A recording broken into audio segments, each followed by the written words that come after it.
He's laying down under a tree in the middle of Africa. He doesn't want to move. Now, the Packers and Cubs, they start messing with him. Biting his tail, biting his ears. He doesn't do anything. The Bears, she starts messing with him, coming him, making trouble. Still, nothing. The Packers, the Bears, and the Vikings. They notice this, and they start to move in. And the Vikings, they're barking at him, laughing at him.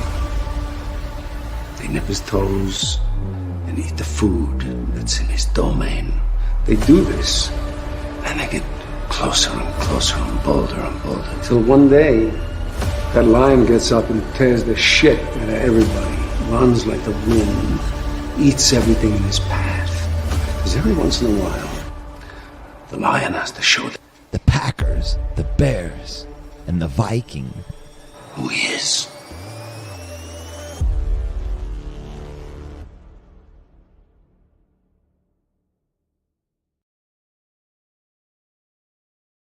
That's not what I meant. It wasn't supposed to be the Vikings, was it, Mike? What's going on, brother? Hello, everyone, and welcome to the Main Event 365 podcast about Detroit Lions football, made by musicians because our opinions rock. I'm Main Event Mike. This is Russell Wayne, and we're actually side by side tonight. I'm in slapping distance. We are at a secret location somewhere in Michigan in the Lions Den with Gary the Conductor, and he is going to pull a winner. When? Tomorrow, he is going to pull a winner for an NFL jersey because the Main Event 365 is an official marketing partner of NFLshop.com. And to commemorate that, we are giving away a jersey tomorrow. This is your last chance to get in, right? Last chance. Do it. All you got to do is subscribe to the Main Event 365 YouTube channel. Take a screenshot of that.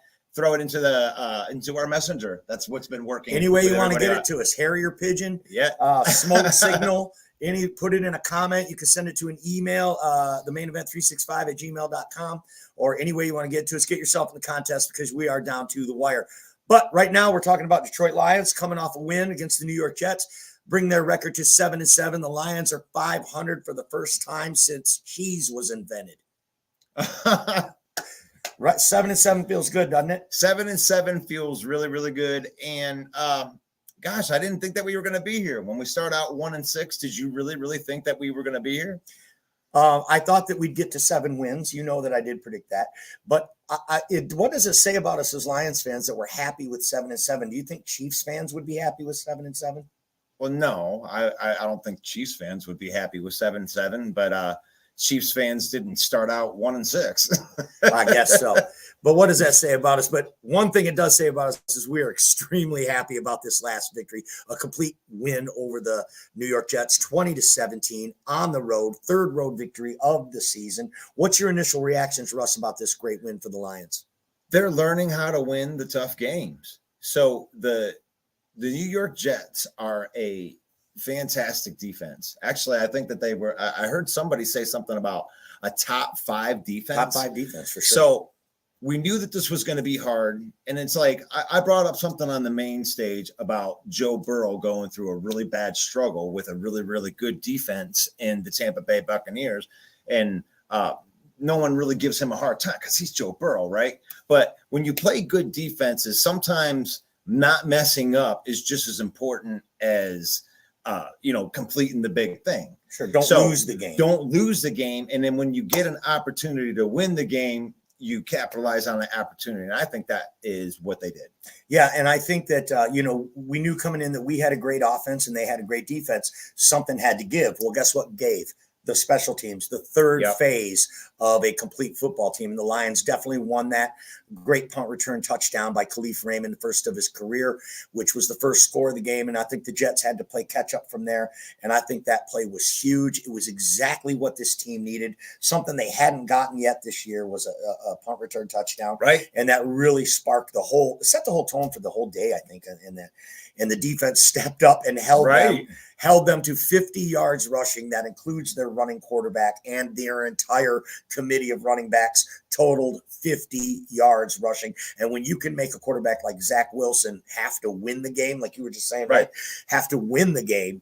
I think the Jets just didn't have the horses to get that done against the Lions. So great team victory. Let's talk about the offense for a minute. Want to move to the offense? Let's talk about the offense. So this is like the verse. So we're musicians. It's the verse. So like if you don't know how a song goes, it usually goes verse, chorus, bridge, and then your outro. So during the verse, and that's what we're doing right here, is we're talking about this offense, and we're talking about how Jared Goff is commanding this offense and doing the right things when it matters. Yeah, that's all because of offensive coordinator Ben Johnson. Offensive calling awesome plays for a tailor-made offense around one Jared Thomas Goff. But it's not about the offensive line. It's a good time to mention that Goffense is a registered trademark of the Main Event 365 2022. All rights reserved. Please drink responsibly. Yes. So how about that Goffense? Jared Goff, let me tell you before you get going, Jared Goff, 23 of 38, 252 yards, 1 touchdown, no interceptions. The kid hasn't had a turnover in over 6 games. He's the only quarterback in the league. What do you think about your boy, Jared Goff? I think that he went up against a really tough defense, and it was tough. I think that he struggled for a big portion of 3/4 of that game, and just throwing chinks at the armor, just bouncing their sword off the armor for a while, and then they finally got through in the 4th quarter when it mattered, and that's a really, really good. What'd you think about the play on the goal line? I mean, I don't mind it. You're on the goal line. He went for. I mean, you could have taken a 3. I mean, I think that if you go back, if he would have said at the end of the game he knew what type of game that it was going to be, right, he would have really wanted that 3 points at the end. We're actually live on the podcast, right? We are. We're live. We're live. That mean people can put comments in? Yes. Oh, well. Let's go look at some of these comments right here. See? You guys, go ahead, put your comments in, man. We're live. What do you guys think of that 4th down call in the 1st quarter by Stone Cold Dan Campbell? That's the bottom line. So we got one Facebook user says, "What up, guys? Sam Darnold's about to have a bad weekend." Love that. We got some people saying hello, and we love you guys, man. This is the last chance to get yourself entered into the contest. I don't know, and the way that happens is that you subscribe to the YouTube channel, and then you take a screenshot of that, and then send that to us. That'll be proof that you did that, and then we will put you into the contest, and then the conductor, Gary Loafman, will draw the winner tomorrow night on the podcast. So just go to the YouTube, click subscribe. You can even take a picture of the screen with your phone. Make it easy if you want. Send it to us any way you can get it to us. Prove that you subscribe, and we'll put you in the running to win that jersey. Goffense. Also, I want to talk about Jameson Williams, your boy Jared Goff, short arm to throw to him. That would have been for sure 6 points. What do you got to say about that? What? Say that again. I was looking at these comments. Yeah, Jared Goff, short arm to throw to J-Mo for a touchdown. What do you think about that? I think that J-Mo is pretty fast. You think maybe Goff's arm hasn't caught up with J-Mo's speed? Yeah, I mean, I think that there's a narrative out there that he doesn't have the ability to throw the ball that far, and I think that's a false narrative. I think that's where it's going. I think that we should just go ahead and squash that. I think they need to get used to each other, because the week before, I mean, how many times did he overthrow DJ Shark, and then now he hit DJ Shark, so he's got that rapport with DJ Shark. Yeah, so that's a good point. So they need reps, right? They definitely need reps. They need time. They need reps. So it's excused this time. Well, they need to get it together. They want to hit that. I think Jared Goff did exactly what he said. He didn't do anything to lose the game. He's been playing great. His poise looks great in the pocket. He's seeing the defense. He's looking over the defense, and he's finding the right guy. The game-winning score, 4th and inches. He finds Brock Wright sliding across the formation for a 3 or 4 yard pass. Brock Wright came on satellite radio this week and said that he's actually the second progression in that play. And it's a play that they run a lot. So, I mean, Jared Goff looked off the defense. He sold the play action. He looked to the right, and everybody bought when he looked to the right. The whole defense shifted, and he hit Brock Wright for a winning touchdown. Goff gets all the credit there, though, right? I mean, we're talking about how he didn't do anything to lose the game, but he did way more than that. It just wasn't so flashy, right? I think you're absolutely right. I mean, not losing the game is the big part about what Goff did. Is like when you're playing a defense that gets pressure on you, like the New York Jets, and you got those cornerbacks like Sauce that you don't even want to throw to his side of the field. And they didn't. You not turning the ball over and playing mistake-free football was just like throwing a 300-yard game to me. I think it's just as important. Well, I guess it's like what we always mess say. It up. You take what the defense gives you. Goff is a beast flat out right there. We got that. That one just popped in there. I could say that on the air. Balls of steel.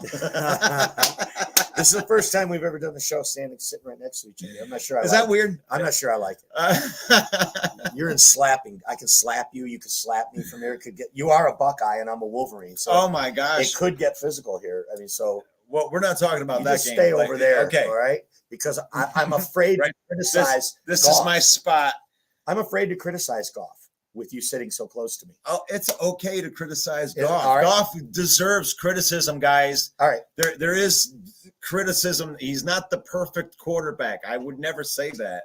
I felt like I had to fight to the death just to get somebody to call him freaking average last year. I'm climbing on board, I think, on the Goff train because he just really seems like his team.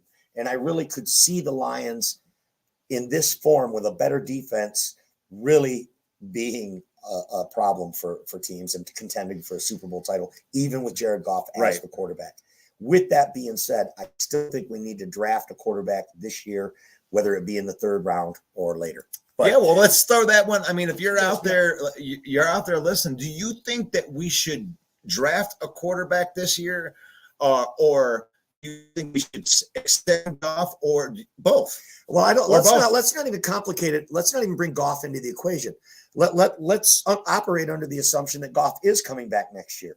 Should we still draft a quarterback this year based on if we're going to be good, we're not going to be in the top 10 again.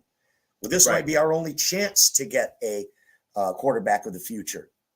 I mean, I have no issue personally. Like if you want to run with Goff and then you want to draft a quarterback at any point in the draft, I would personally have no problem with it. Yeah, well, I trust Brad Holmes. I do too. So if they decide that they want to draft a quarterback, then, I'm on the Brad Holmes train. And I'm fully aware that Brad Holmes probably thinks Jared Goff is his quarterback for the future. I mean, I think he's absolutely fine with that. He might not see the need to draft a rookie the way we do, because as far as he's concerned, I've got a younger guy's under 30 years old. Right. He's been a Pro Bowler. He's been to a Super Bowl, and he's got our offense ranked 4th in the league right now. The 4th ranked offense. Okay. Behind who? The Bills, the Eagles, the Chiefs, and then the Detroit Lions. Right. So maybe we don't need a quarterback after all. Right. It's because of everything that's around him. Like you said, the offensive coordinator, the offensive line, and it's all built for him. It's all built for him. Why would you can a guy you just built an entire system it's around? Not going to happen. And it became the 4th best offense so far. That's only so far. I mean, think about he helped write the offense. Why would you take the architect of the offense and then kick him down the road? It just doesn't make sense. That's a great point. I mean, they're ranked 4th, and he helped design the offense. Right. Why would you take him out of that? What do you guys think? Put it in the comments. Let us know. We'll try to react to it. We're going to move on now and talk about the defense in this game because I'll tell you what, the defense really showed up, and that's 3 weeks in a row now. The defense is looking dominant. Defense in the rankings, though, by ESPN, they've only climbed up one spot ahead of the Vikings, the NFC North champion Vikings. Let's give them their due. We didn't get to call them out on Monday and say congratulations to the Minnesota Vikings. the worst 11-3 team in history. That's right. For winning the NFC South. Congratulations, Vikings. Look out, though, because you've got cap hell coming with your overpaid quarterback. Right. And the Detroit Lions are the youngest team in the league, and we're coming for you for the next 10 years. We're coming. So enjoy it this year while you can. Defense made up of what? Young stud players. Young rookies by Brad Holmes, draft picks. Aiden Hutchinson looked great. James Houston with another sack. This kid's unbelievable. What are your takes on the defense against this game against the Jets? They only gave up 17 points. I love it. I love that you have a group of very young guys that are starting to find themselves. They're starting to the game's starting to slow down for them a little bit, and they said that may just be coach speak, but the defense has turned around a lot as these guys are starting to gel with the emergence of guys like James Houston, and then guys like Romeo Okwara coming back and making an instant impact. So it's, we're getting good at the right time. That's what I'm thinking. This defense is scary because there's a lot of unknown, and I know tape as far as getting ready for games is very important, and there's not a lot of tape on some of the guys that we have on our defense that are really good. Yeah. James Houston, they're starting to build he's not a secret anymore. I can tell you that because it's making national headlines, right? So we know that that's not a secret. The DBs are playing tough. Was it Jerry Jacobs had a great interception in the game, which really turned the momentum to the Lions' favor. We get 4 sacks on Zach Wilson. The kid was running for his life the whole time. So who gets a game ball for you? I know, was it on the defense? My game ball goes to Cleve Raymond on special teams. Who gets your game ball? So you're going to the game balls. Okay. So game ball for me is like the guy I just brought up is Romeo Okwara. Romeo Okwara. Great call out. So 2 sacks by Romeo. Yeah. I mean, and I know that you thought I was going to say something about Jared Goff. I mean, Jared Goff, like I said, he played and didn't mess up, but that's not enough for me to give him the game ball. Romeo Okwara in 2020 was the one bright spot on a very, very bad defense. And then they give him a contract and then he gets injured, and a bad injury too. The Achilles injuries are one of those things that it's like, gosh, man, why the Achilles injury? It seems like almost you out. Seems like almost 2 years since we've seen Romeo Okwara. Yeah. So it was great to see him back. He got his feet wet last. Well, he got his feet wet last week. They gave him a few snaps to get his legs under him, and he came out like a terror against the New York Jets. But he's never had a bookend like Hutchinson before. So I think that maybe we could be tapping into a dominant defensive front. You're right. That's what I'm saying. There's no tape. They're young. On these guys. They're young. They're big. They're strong. Aleem McNeil's extremely strong. He had a great game on Sunday. I mean, you take these guys and you add Romeo Okwara to an already budding young, strong line. I mean, we're rotating 7 or 8 guys on the defensive line. Right. Isaiah Buggs, these guys, John Kaminsky, they're just playing lights out. John Kaminsky had a sack as well. Right. So what do you guys think of the defense? Put it in the comments and let us know. So game ball for you goes to Romeo. Mine goes to Cleve Raymond. Romeo, wherefore art thou? And he showed up. Let's talk about these. Let's talk about these rookies for a minute. Jameson Williams is definitely on the verge, I think, on the precipice of something great. It feels, the excitement really feels great. Brad Holmes sneaking up 20 spots to get this guy at number 12. And I think before this season is out, we are really going to see some rewards from that. What do you think? What are you looking for? The last 3 games, what do you see Jameson producing? So, I mean, he's going to have a breakout. Here's the thing, like Jameson is already making an impact. Everybody hear me on this. This is for real. Every time that Jameson goes out there, that safety has to go and follow him. And if the safety doesn't follow him, then they take a shot to him. So he's running down the field and he is already affecting the run game. And he's already proved that he's a pretty nasty blocker. Yeah. And I mean, by the end of the season, who knows? I think that if they sneak into the playoffs, these guys, wow. I mean, they're a tough team. They'll be a tough out, and I think they'd be scary to face. Right on. We're talking about the rookies now.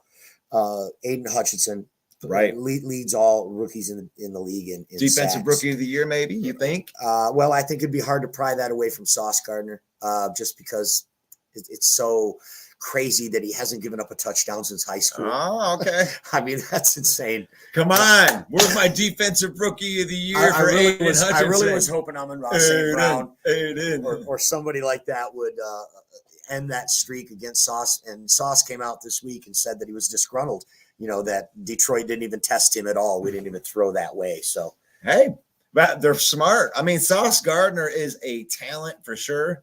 And so is Aiden Hutchinson. I think it's down to the wire. To me, I think it's pretty close. It's a 2-horse race, I'd say. I mean, right? for sure. I mean, Trayvon Walker's not in that conversation. I mean, the fact that we have a rookie that's in the defensive rookie of the year conversation is amazing to me. That's not the same old Lions there, is it? No. And then you have a contributor. Let's go second round, Josh Paschal. I mean, he's contributing. Oh, he has coming in. The kid was hurt, and he's coming back, and he's playing great. I mean, I noticed he had limited snaps on Sunday, though. Yep. I think that had more to do with Aleem McNeil, the way he was playing, and Romeo Okwara coming in more than what Josh Paschal wasn't doing. So it's just great to have another guy like that. Yeah, and I think that Romeo and Paschal play very similar roles to each other. And I think just Romeo coming back, it's kind of cool to have Paschal slip back in the depth chart a little bit and maybe watch a veteran, show him how it's done and everything. Kirby Joseph. And I know that you can't hear, but sometimes when you lean over to that side right there, the mic picks you not up as much. So I need to lean in here. Yeah. Okay. You don't have to be right on top Sorry. of it. But it's okay. I just love hearing your voice. I know that you got the pipes. You got the golden pipes. No, but no, this is the rookies are fun. Paschal's kind of somebody that hasn't made a huge joke. Yeah, Kirby Joseph struggled a bit. He gave up that CJ Uzama touchdown that was really bad. I mean, his reaction time was really slow to the tight end release coming into the end zone. So, it's not perfect. They're young.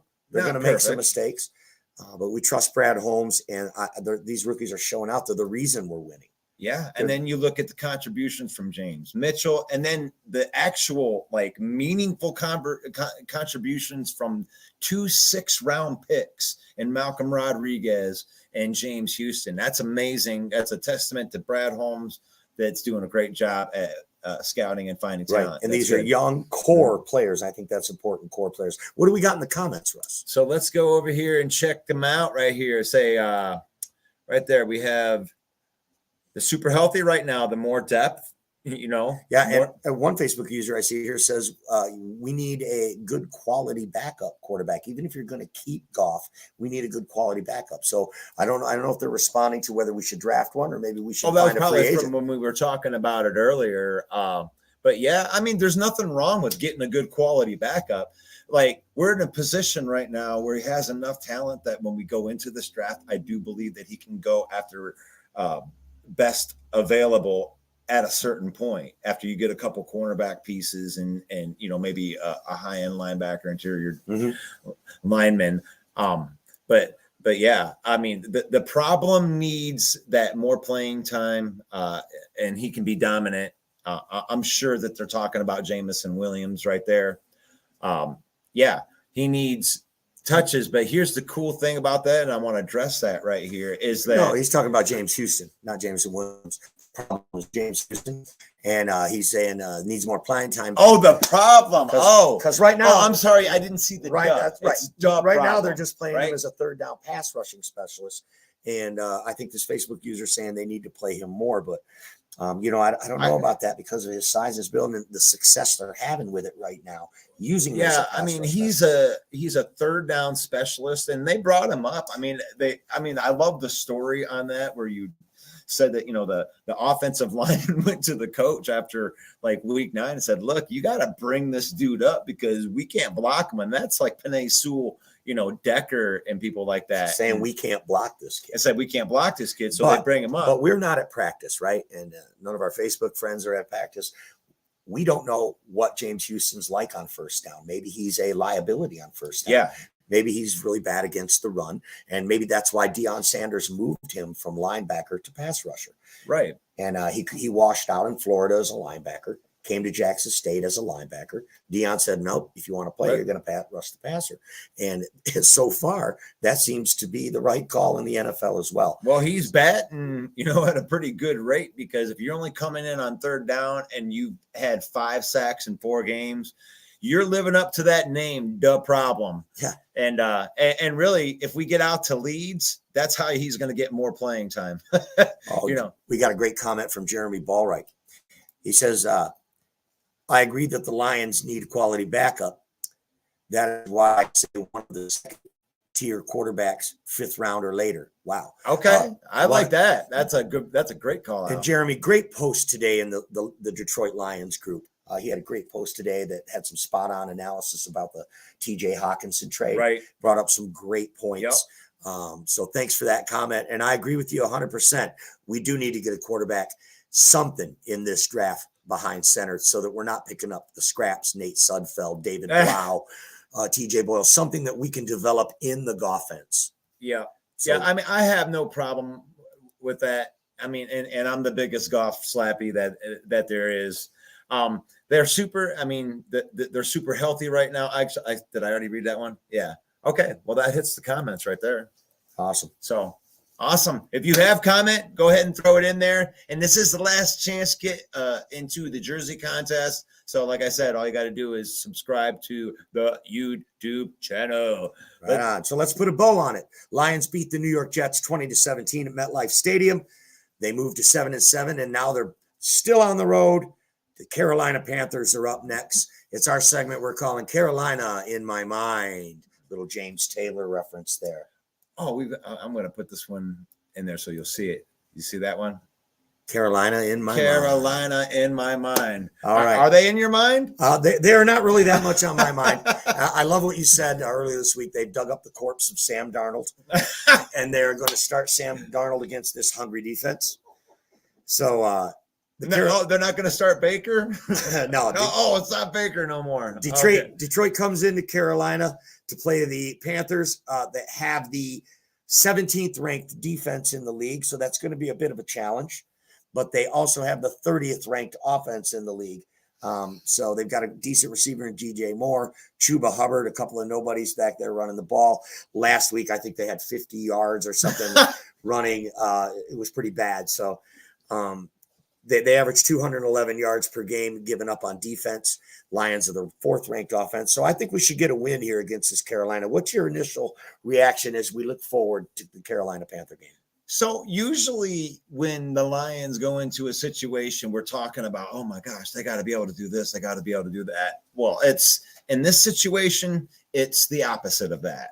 It's like, what are you going to do about what we got to bring to you? And Carolina is just running and they're standing in the middle of the tracks and they're about ready to get run over. We're just playing really, really good right now. Mm-hmm. And I don't think that they have an answer for anything that we do well. Well, after firing Coach Matt Rule earlier this year, they have interim coach Steve Wilkes. The guys are playing real hard for him as the reports out of Carolina.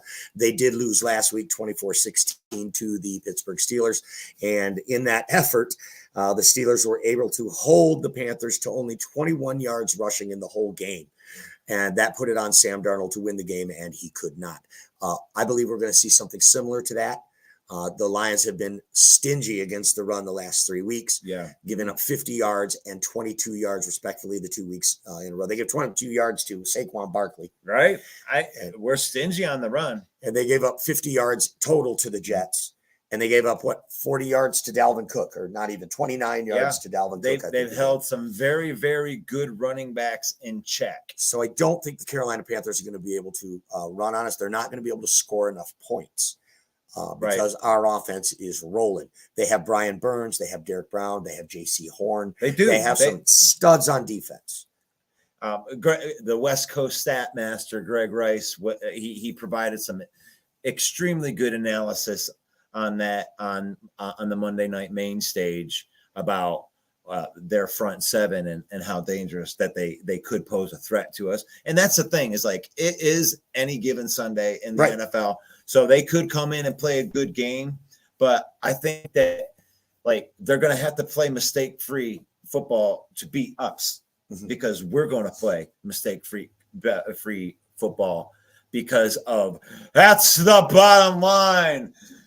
Because Dan Campbell says so. Stone Cold Dan Campbell says we're going to whip your ass. And that's the bottom line. There is no fourth down. Fourth down is only an extension of third down. I thought we had 5 downs. Only if you're a Michigan State fan. No. Nice. So the Carolina Panthers are second in the NFC South at 5-9 because their division is so terrible. Only the Tampa Bay Buccaneers at 6 wins are in first place. So even though this team is struggling, even though they're the 30th ranked offense, they are still in a position to win their division and make it into the playoffs. Yeah, they NFC. are playing for something. So this team is not going to roll over, and the Lions can't get too confident because they do have a pretty darn good defense. I do believe, though, that the Lions, like you said, are a buzzsaw. They're a freight train coming downhill. Right. And the Panthers are in the way. So for me, I'm going to say what's my most intriguing matchup for this game now. Okay. For me, offensively, they really only have one legitimate weapon, and that's DJ Moore. Okay. So for me, the most intriguing matchup is Jeff Okudah covering DJ Moore. And if he can shut him down, I don't see really anywhere else the Panthers can beat us. I mean, Greg Olsen doesn't play for them anymore, right? No, right. No, so, no. I don't see anything else coming our way. What do you think?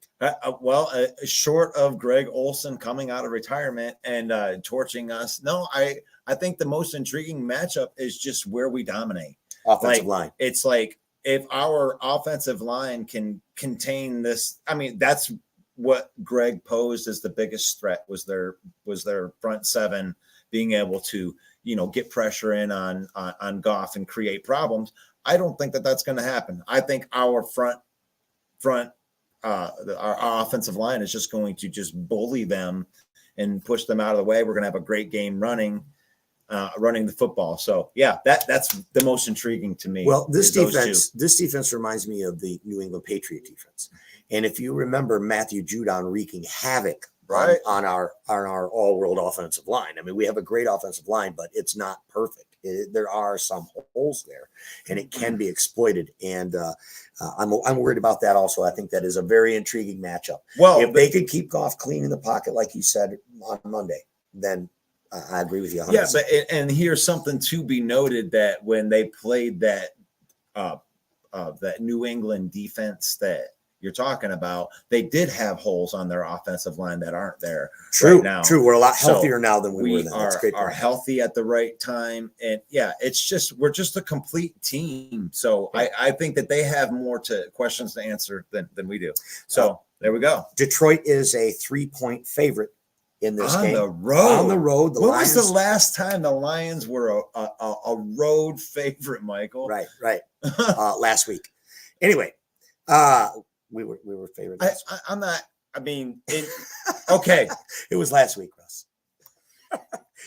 So, what do we got in the comments? Let's go. Let's just do one or two. Pick one out. Pick out your favorite. This is the podcast, people. This is the Main Event 365 podcast. Be sure to check it out on YouTube. We put up the video version all the time. And don't forget, every Monday night in Facebook, it's the Monday Night Main Stage, where we go live with our panel of headliners. And it's open mic night for you to chime in your opinion. We kick it around the panel. You know what my opinion is? Hold on, let me take the Jared Goff is a top 5 quarterback. That's your opinion. Let me take the egg off of my face right there. When was the last time? And I meant that as just in general, as Lions fan in general. But Jeremy has a great comment right here that we have to contain Brian Burns, and J.C. Horn is a legit number 1 quarterback. So for sure, I agree with that 100% right there. Right, but our receiving core is pretty deep, right? J.C. Horn can't cover 3 guys. Right. So right. Is it game day yet? I'm fired up too. I know, I feel the same way. I am fired up. I know the conductor can't wait either. We're here at the Lions Den, folks. It's a secret location. This is a shrine to the Detroit Lions. It's like nothing you've ever seen before. Someday we're going to let a winner come here. We're going to go a contest, right? Someday we're going to let a winner. We'll have to put a black bag over your head. Yeah, I mean, so that you won't know where where this show you where this place is at. I mean, yeah, this is awesome though. Doing the live show like this. I like this. First time ever for us. It was a little bit nerve-wracking at the beginning, but we got our feet underneath of us. I mean, I love the background here. I love the atmosphere of making fun of you feels weird so close to you though. Oh, that's all right. Because you know how cool I am about it. I'm not even gonna. I ain't even tripping on it. So keys to winning. Let's do this backwards this time because since we both think that we're gonna win in a nice fashion here. I think we're going to win. So what would be the keys if we're going to trip up? Where do you think it's going to be the trip up? The same way Pittsburgh beat them last week. Make Sam Darnold beat you. Take away the run. Right. Take away the run because the run game is a bad quarterback's best friend. And I think that's the key to winning. If we could take away the run, they can't score enough points with us. Right. And our offense is tuned in, and they got a tough defense, ranked 17th in the league. That's nothing to sniff at. So I think our offensive coordinator though is ready for them, and it's I think we're going to cover that 3-point spread today. Yeah, and when it comes to the keys to winning, if Carolina were to do anything, it would be with the front seven and getting pressure on Goff and making him get off of his spot, because that's the best way to get him to mess up, especially in a road scenario. So if they can get him to trip up, which he is the cleanest quarterback in the NFL over the last 6 games. So that's a big if, but if they can get him to trip up, then they have a shot to win the game. Obviously, if you're the Carolina Panthers, you're looking at that as a key to victory. You got to get some pressure. But that's like a Hail. I mean, isn't that really a Hail Mary with as good as our offensive line is? I mean, that defensive line. Derek Brown's an incredibly good, talented defensive lineman. I mean, he could easily wreak havoc and surprise. I mean, I can feel you there, but I just don't think that front seven is as good as the front seven that we just faced on the road. Right, so right. I want to give them some credit, but we just beat a team that has a better front seven. Well, bro, I'll tell you one thing. I'm done going against your predictions, because you have made a believer out of me. You are the Swami. For all of you out there who are not familiar with my compadre here, Mr. Russell Wayne, he has picked 11 out of 15 correctly in his lock picks since we've been doing this show. And you can go onto YouTube and go back and see every one of them for yourself. They're all documented and date stamped. So Russ is 11-4. So I want to get your prediction for this week. First, let's do the Lions pick, and then I want your lock of the week around the league. So what do you think? Lions -3 in Carolina. Well, I would definitely say that you can lay the 3 points for sure. And I think that the Lions are just a run straight down the hill freight train they're going to run over. I actually think they're going to run up the score. I would say I'm going to call Lions 31-10. Wow. Okay. I think it's going to be a lot closer than that. I'm looking for the same score as last week, 20-17. A lot of similarities in this game. Half a quarterback, a good defense. I think we handle our business. We might need something on special teams to get an edge like we did last week. I see 20-17, same score as last week. Lions win, and they push on the 3 points. Last week I did predict. I thought that they were going to really beat up on. I thought that they were going to get let loose onto the Jets, and it didn't happen. And I'm thinking that it's going to happen this week. And our partner Greg Rice at Greg Rice 20 predicted the exact score. Yeah, he picked up the Lions 20-17. He had a lot. He has a lot of respect for that defense. And so who's your lock?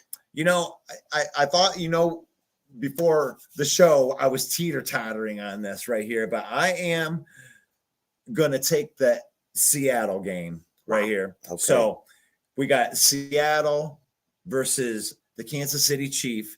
Now, Seattle is on the road getting 10 points. I'm going to take those 10 points and take the Seattle Seahawks. Well, you're gonna take the 10. Seattle fighting for their playoff life. Yep. Right, playing arguably the best team in the league. It's just going to be closer than that. Well, the Texans played the Chiefs tough, 2 weeks ago. So, And the Chiefs have been winning, but it hasn't been blowouts. So I think that's a good bet. I don't think they're a defensive juggernaut, Kansas City. So Geno Smith and company might be able to put up some points there.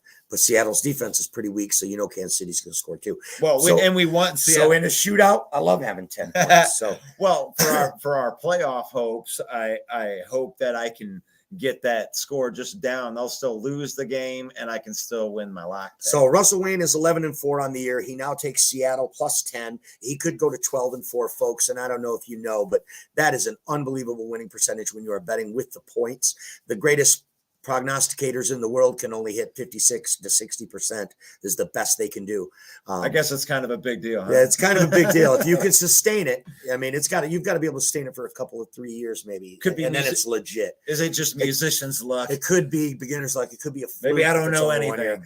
But he takes Seattle plus 10 against the Chiefs. I, however, am a mere mortal. I am at 6-9 for the year. Because last week I took Dallas over the Jacksonville Jaguars, who won outright. And this year I'm taking the Tennessee Titans. This week I'm taking the Tennessee Titans -3 against the Houston Texans because I've won every week that I've bet against the Texans this year. So I'm going to the well again. Tennessee Titans -3. That's my lock pick. Any parting shots before we let it go? No, man, go Lions. Last chance to get a jersey. Get your entries in. Just go to the YouTube channel, snip that subscribe button, and then send us a picture of it into the messenger. And we're going to count these things. And after this, after this broadcast, we're going to count them up. We're going to count them up. Put the names in a hat. We're going to have Gary pull them, and we're going to do that. Right? Yeah, and we're going to reveal it tomorrow. Sweet. On the podcast. Sweet. Well, all right. So that wraps it up. Lions beat the Jets 20-17, go on the road at 7-7 against the Carolina Panthers. For my compadre, Russell Wayne, I'm Main Event Mike. God bless each and every one of you. Peace out. One pride.